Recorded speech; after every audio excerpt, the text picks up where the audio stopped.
Aqui no Brasil, o Ministério da Saúde diz não registrar nenhum caso suspeito de ebola e já declarou que o risco de disseminação da doença no país é baixo.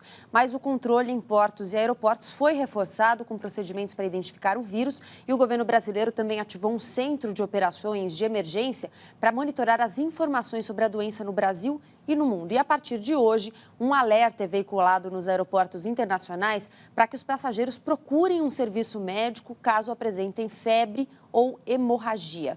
Para falar sobre o ebola, a gente recebe aqui no estúdio o infectologista Paulo Ouzon.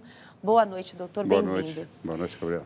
Doutor, o Ministério da Saúde diz que não há razões para preocupação, mas a OMS falou que é uma emergência sanitária internacional. Tem risco do ebola vir parar no Brasil? É óbvio que tem risco, né? Na medida que o ebola deixou de ser uma doença restrita a pequenas aldeias, né? Principalmente no centro da África. Só lembrando, também foi no centro da África que surgiu a AIDS, né? E o que ocorre é o seguinte, assim, é uma doença extremamente grave, né? E que ela está começando a ir para grandes centros. Quando vai para grandes centros, existe a possibilidade de que alguém contaminado tome um avião e, por exemplo, no dia seguinte esteja no Brasil ou qualquer outro lugar do mundo. Então, o risco é real. Eu acho que isso tem que ter uma preocupação muito grande, né? Uma vez que é uma doença que tem mortalidade que varia de 50% a 90%. Eu ia dizer isso, a gente viu os índices, quase 2.000 casos registrados, mais de 1.000 mortes já. Mas há tratamento? Não existe tratamento específico, né? Como várias outras doenças virais, não existe ainda nenhum tratamento que possa combater o vírus. O que a gente pode fazer é um tratamento para manutenção da vida enquanto o sujeito tem a doença, né? Para que ele tenha tempo para se recuperar. Mas mesmo assim a mortalidade é extremamente elevada. Nos casos que a gente tem acompanhado aqui na TV Cultura, as pessoas que descobrem mais cedo têm conseguido manter um quadro mais estável. Mas como descobrir quais são os sintomas? Parece que se confunde, né? Na verdade, assim, tem várias doenças infecciosas que evoluem com quadro hemorrágico, como ocorre no ebola, né? Só citando alguns exemplos, leptospirose faz isso, a rickettsiose, e tem outras doenças virais que também provocam uma inflamação do sistema todo vascular. E essa inflamação vascular acaba provocando hemorragias, né, digestivas, hemorragias respiratórias, comprometimento hepático, comprometimento renal. Então, é uma doença de extrema gravidade e muitas vezes o diagnóstico é difícil. Não é fácil você separar, por exemplo, o diagnóstico de ebola de outras doenças infecciosas hemorrágicas, como eu falei, leptospirose, por exemplo, ou rickettsiose. Então, não é fácil fazer o diagnóstico clínico. Acho que a experiência...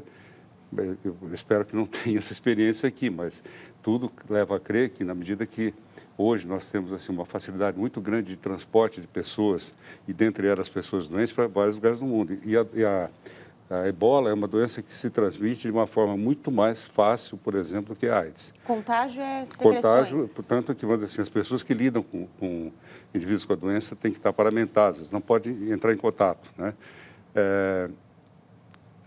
Então, vamos dizer assim, é uma doença extremamente grave, né? E eu acho que a preocupação é muito grande. E a prevenção seria o quê? Evitar o contato com pessoas doentes? Evitar o contato, né?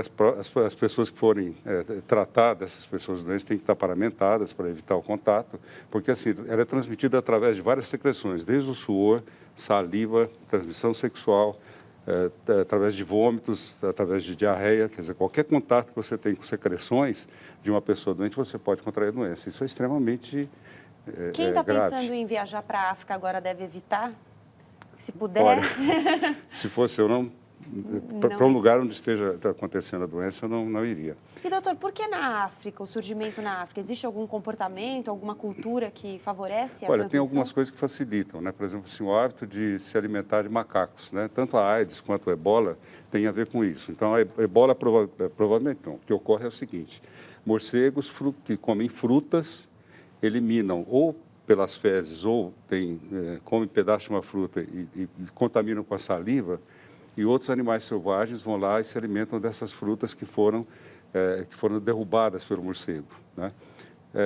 O macaco é um desses animais que faz isso. E é um hábito na África, no Brasil também, no Brasil Central. Eu já tive uma ocasião de viajar para essa região e tem pessoas que têm hábito de comer macaco, né? Essa alimentação de macacos, muitas vezes uma carne não bem cozida, isso pode trazer outras infecções, como provavelmente foi o que aconteceu com a AIDS também. E o contato com as pessoas que já morreram também, né? Também. É outra coisa que é diferente de outras doenças infecciosas, que o contato com pessoas mortas também transmite doença. Então, é um hábito dos africanos de lavarem a pessoa morta, de beijarem, né? E até embalsamarem. Todos esses hábitos devem ser evitados em função da possibilidade de contrair a doença.